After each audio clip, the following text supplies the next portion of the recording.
Salut! Dans cet épisode de La Convoque, je reçois Audran. Acteur, comédien et rappeur, il vient nous parler de son parcours, de ses débuts à aujourd'hui. Alors si tu apprécies ce contenu, lâche un pouce bleu, active la cloche. La Convoque, épisode 4, c'est parti! Paris, c'est là où tout se passe. Enfin, tu fais comment pour te démarquer? Ouais, c'est une bonne question parce que vraiment, je me suis rendu compte, moi je viens d'une classe moyenne haute, on va dire, assez aisée en fait. Et ma vie, j'ai une magnifique éducation et on m'a appris le bien, on m'a appris la morale, etc. Et du coup, quand je voyais un peu les clichés, on va dire, du métier, c'était un peu des écorchés vifs en fait, qui avaient tous une blessure, etc. Donc je me suis un peu, je me suis dit, je vais pas m'abîmer. J'ai voulu m'abîmer à un moment donné. J'ai voulu m'abîmer et me faire du mal. Je l'ai fait d'ailleurs. Mais je me suis rendu compte maintenant que je suis apaisé et tout, je me rends compte que peut-être qu'il fallait que je passe par là comme une sorte de crise d'ado, quoi. Une crise professionnelle peut-être. Et en fait, à un moment donné, je me suis dit, bah, même, tu vas pas te faire des cicatrices, enfin, ça va pas, arrête, quoi. C'est pas, voilà. Mais au moins, travaille, quoi. Et c'est au même moment où tu es repéré pour Les Bracelets Rouges. Ouais. Pour rappeler ce qu'est les Bracelets Rouges, donc série à succès sur TF1, 3 saisons. Ouais. C'est un énorme travail, une énorme prise de temps sur ta carrière. Donc tu joues Thomas, un ado qui apprend qu'il a un cancer, qui doit se faire opérer et amputé d'une jambe. Comment tu en ressors au niveau des émotions, au niveau du mental de ce rôle-là, de cette expérience? Ouais, c'est dur parce que le rôle, tu dis des choses dures. Mais comme l'histoire était tellement belle de ce gars-là, parce que c'est une histoire vraie, Les Bracelets Rouges, d'un jeune homme qui est adulte maintenant, et qui, comme il a survécu à ses 3 cancers de 14 à 24 ans, il a décidé de le raconter en disant c'est possible, on peut avoir une adolescence normale. Alors t'apprends techniquement à pleurer à des endroits parfois, mais sinon parfois juste l'histoire permet aux gens d'être émus. T'as pas besoin d'être ému toi pour émouvoir le spectateur en fait. Et ça du coup ça te permet aussi de te mettre de te protéger. Et en fait le fait de se raser nous protège en fait. Tu te rases, tout de suite les gens ils voient quelqu'un qui a un cancer en fait. Donc au début forcément on répète quand tu découvres des choses, t'es comme ça, etc. machin. Et après t'essayes d'apprendre que t'as vécu ça et qu'en fait ces boutons-là tu peux réappuyer dessus pour déclencher l'émotion. C'est pas un vrai savoir-faire en fait. D'ailleurs il n'y a pas vraiment de savoir-faire dans ce métier-là. Il faut juste essayer d'avoir tellement travaillé ça pour atteindre un état de disponibilité tel que tu peux faire ce qu'on te demande, quoi. Une scène que je la cite souvent parce que ça m'avait marqué, mais c'était la scène où je devais me regarder dans la glace. Je venais de me faire amputer de ma jambe et le conseil de mon pote qui lui aussi est amputé et qui connaît ça du coup me dit le lendemain de l'opération ou le soir même, va te regarder dans la glace pour affronter cette vision, sinon tu vas jamais oser. Et cette scène du coup c'était genre la première scène que je devais jouer sur le tournage. Mon premier jour de tournage c'était cette scène. Merci quoi, il y avait écrit justement il pleure. Tu fais... Ah non, je crois, non, il n'y avait rien écrit justement. C'était juste, il se regarde et voilà, il se regarde quoi. Donc, comment tu joues ça quoi? Un jeune qui découvre qu'il va être à vie amputé. Et en fait, c'était trop touchant parce que comme on était jeunes, toute l'équipe du coup s'est mise dans une sorte d'attention parce que c'était la première scène, elle était dure et tout. Et je me regarde dans la glace et alors peut-être parce que tout le monde a commencé en fait à changer l'axe et à se préparer en chuchotant. Parce qu'ils voyaient que moi j'étais... je me concentrais en fait et que j'étais apeuré. Enfin il y avait un mélange de tout ça qui a fait que je commençais à avoir les larmes aux yeux. Ils ont tous été hyper attentifs du coup à ça. Et comme des parents en fait qui font on va juste déplacer ça pendant que tu te concentres. Hop, voilà. Et en fait ça m'a mis en plus, je me rendais compte que eux étaient attentifs et quand je vois qu'il y a des gens qui sont attentifs à d'autres gens ou même à moi, en fait moi ça me bouleverse. Mais le simple fait aussi d'être juste disponible et de se détendre, de se rappeler ce que raconte la scène et en fait la chose vient d'elle-même en fait. Mais ça c'est facile à dire et plus dur à faire quoi. Tu aurais des anecdotes à nous donner sur ces 3 saisons de tournage? Bah ouais, il y en a beaucoup. Aziz par exemple c'était extraordinaire parce que lui cette disponibilité là, il l'avait sans la travailler et il est tellement en fait au présent que parfois il s'endormait sur les prises quoi. Tu sais genre il était dans un pieu quoi et le mec il s'est vraiment endormi pendant la prise quoi. T'as envie de dire frère, Le mec est tellement au présent que...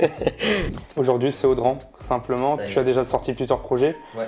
Qu'est-ce qui te fait vibrer dans la musique pour que tu te dises le cinéma, le théâtre, ça me suffit pas, je vais faire de la musique? En fait, je me rends compte que ça me suffit au final. Et que la musique, justement, c'est peut-être plus ça ma thérapie. Étrangement. En fait, l'art en général reste une thérapie. Enfin, il faut qu'il y ait un minimum de thérapie, il faut qu'elle soit saine encore une fois. Mais la musique, en fait, à une époque, me permettait d'extraire des choses. Mais je faisais un peu de la poésie rythmée, quoi. C'était un peu, parfois, ça voulait un peu rien dire, mais parce que je prenais un peu de drogue et tout. Enfin, c'était un peu. Voilà, Faut le dire, c'est mal, mais. Ouais, tu sais, justement, qui prend de la drogue et qui a besoin de ça pour être inspiré, tu vois. Ok. Et en fait, je me suis rendu compte que ça voulait rien dire, mes trucs, parfois. Et en fait, maintenant, je suis arrivé à un stade peut-être de maturité, j'en sais rien, même s'il y a encore beaucoup de choses à faire, où je me suis dit déjà, appelle-toi Audran, tout simple, sans majuscule pour essayer d'être dans une simplicité. Et les titres sont en majuscule E, pour dire qu'en gros, la musique est plus importante que moi. D'ailleurs, c'est pour ça que je mets souvent une sorte de costume qui n'en est pas un, mais pour différencier, en fait, pour me protéger, encore une fois, peut-être, avec mon pull et mes lunettes. Parce que bon, mon visage on le connaît, tu vois, ça va. Donc je suis pas du tout comme Népal ou quoi que ce soit qui peut se cacher vraiment le visage pour garder Finalement, un anime. là pour le coup, ça allait très loin aussi. Voilà, là c'était un anime, ouais, là du coup, ouais.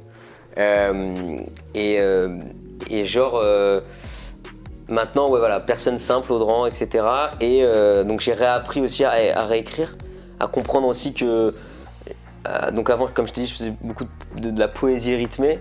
Et après, j'ai compris qu'en fait, tout était aussi adéquation avec l'instru. En fait, tu étais un instrument toi aussi, donc en fait, tu peux jouer. Et que sur le texte, en fait, tu te dis, bon, bah, à lire, c'est pas très intéressant. Mais en fait, quand dans une ambiance et dans une instrumentale, c'est un tout, en fait, tu vois. Et qu'en fait, ça se construit, ça se réécoute, ça machin. Donc j'ai appris ça. Et puis voilà, j'ai sorti mon petit EP l'été dernier, après toutes ces réflexions. Et voilà, la musique, ça reste quelque chose, un vrai kiff à côté, sans être non plus ma passion numéro 1, mais ça me fait beaucoup de bien en fait. Mais tu racontes quoi finalement? Et voilà, surtout j'adore raconter des histoires. Ouais. En fait. J'adore raconter des histoires, que ce soit des trucs qui me sont arrivés et beaucoup, encore une fois, mélanger ce qui m'est arrivé et de la fiction. Le storytelling, j'adore ça. Laylo notamment, on en parlait avant, mais c'est vraiment tout ce qui raconte des histoires, le Eminem Show aussi, etc. Là, le prochain EP que je sors, et ce sera aussi ça, il y aura beaucoup de storytelling et une sorte de court-métrage auditif. Parce que, la musique, c'est trop bien aussi pour ça. Tu racontes une histoire et tu la racontes. On écoute un album de toi et c'est du début à la fin, quoi. Tu racontes une petite story et c'est trop intéressant et émouvant aussi. Et du coup, en faisant tout ça, c'est quoi la suite? Qu'est-ce qui arrive? Qu'est-ce qui arrive déjà tomber amoureux, ce serait pas mal. C'est bien, c'est vrai. Ça, déjà, ça ferait du bien. Non, sinon, du théâtre. Ouais. Je suis très content. Il y a des belles choses qui arrivent, hein. Ouais. Il y a des belles choses qui arrivent. Alors moi, j'ai 2 créations que je fais avec un ami, Romain Bouillaguet, un auteur formidable. On fait une sorte de série théâtrale qu'on réadapte pour un autre format, mais ça, je vous passe les détails. Et après, aussi une création à 2. Un duo théâtral qu'on présente là en février pour mon anniversaire, là, le 4 février. Et sinon, j'ai au Cinoche, j'ai fait mon premier rôle là. Ouais, tu as tourné il n'y a pas longtemps là. Voilà, Au mois d'octobre. Absolument pendant 2 mois. Grosse expérience et ça arrivait je pense au bon moment parce que j'étais assez prêt, donc c'était trop cool. On a tourné 2 mois, c'était épuisant, mais voilà mon premier rôle dans une comédie de Alexandre Charlot et Franck Magnier, qui sont les anciens auteurs des Guignols. Et donc ce sera avec Clovis Cornillac, Cadmerade et Isabelle Carré et Christian Eck.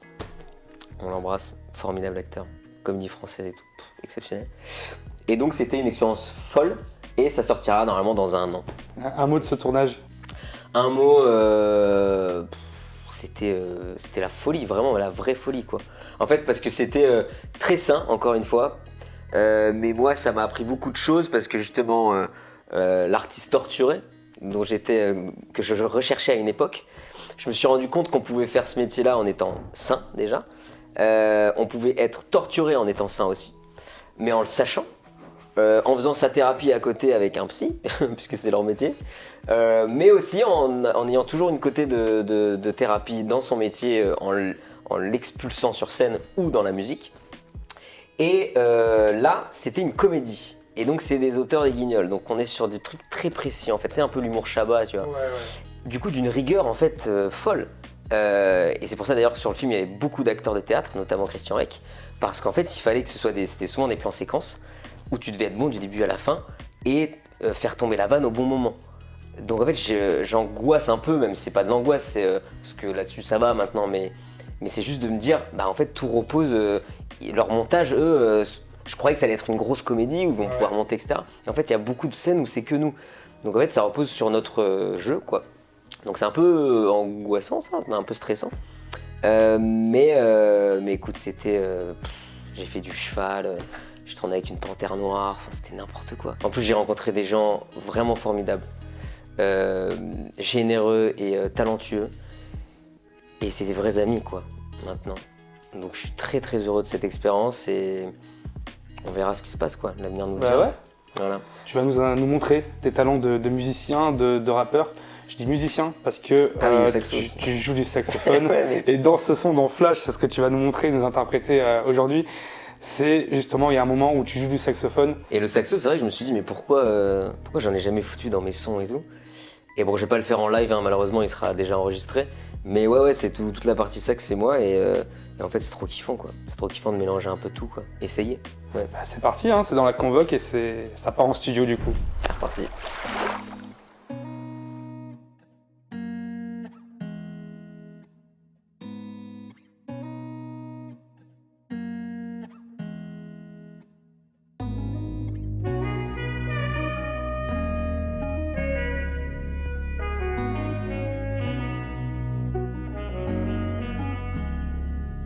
Tout est question de flashback, tout est memories, tout est question de flashback, tout est question de timing, tout est question de flashback. Memories, tout est question de flashback, tout est memories, tout est question de flashback, tout est question de timing, tout est question de flashback. Et est-ce que tu te rappelles ton premier jour au collège? Et est-ce que tu te rappelles, avoue tu faisais tout pour la fame? Mais est-ce que tu te souviens, cette fille qui te prend par la main, elle veut que tu sois son petit copain, toi tu rougis devant les copains. Car est-ce que tu te rappelles que c'était pas la plus belle, mais que pour toi c'était elle, à la vie éternelle? Et est-ce que tu t'es vu à la pause déj à midi une, ta bande de potes lui crache dessus et toi qui suis et qui l'insulte? Et est-ce que tu te rappelles, tu rentres chez toi après les cours et tu te dégoûtes, y'a pas 10 000 raisons, c'est la pression du groupe, ouais c'est la loi de la jungle. Ça va, tu t'en sors plutôt bien, t'es le gars moyen que les gens aiment bien, tu les fais rire et ça t'aime bien. Et est-ce que tu t'es vu quand t'es devenu un peu popu, tu joues au foot, tu mets des buts, tu fumes, tu bois, t'as des plans cul, putain c'est cool la vie. Et même le lycée c'est easy, tu taffes que dalle, t'as 12 et demi, l'histoire d'avant c'est dans les livres, maintenant c'est ta place, t'es le king, tout le monde veut être dans ton équipe. Tu souris comme dans les clips, tu fais le mec ouf, tu fais le mec in, mais dans ton beat ça pique comme un arrière-goût de plastique, on en parle de ta famille, des non-dits, des trucs enfouis. Tout est question de flashback, tout est memories, tout est question de flashback, tout est question de timing, tout est question de flashback. Memories. Tout est question de flashback, tout est memories, tout est question de flashback, tout est question de timing, tout est question de flashback. Memories.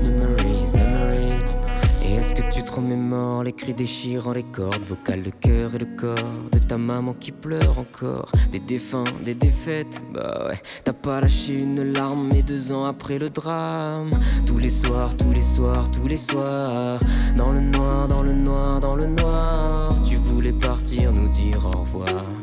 Mais la lumière est apparue dans le noir. Et là oui tu te souviens, des frères, des amis, du soutien. Quand t'es mal ou quand t'es bien, c'est pas les autres, toi c'est les tiens. Mais tu pries dans les cieux, car ils ont pas compris tous tes vœux. Mais quand tu parles sincèrement, ils te regardent droit dans les yeux. Et là oui tu te rappelles, ton paternel en maternelle. Sur une photo à l'ancienne, tu lui ressembles comme des jumelles. Et est-ce que tu comprends que t'es bien le fils de tes parents? T'as hérité de leurs questionnements, de leurs défauts un peu gênants.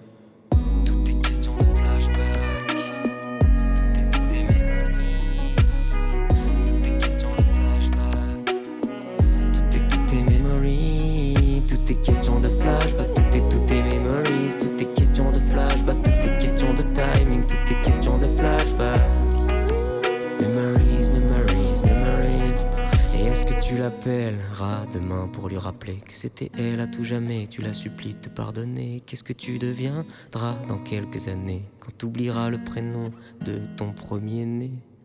Tu vois décembre qui se pointe, tu vois tes cendres qui se dispersent. Tu vois décembre qui se pointe, tu vois tes cendres qui se dispersent.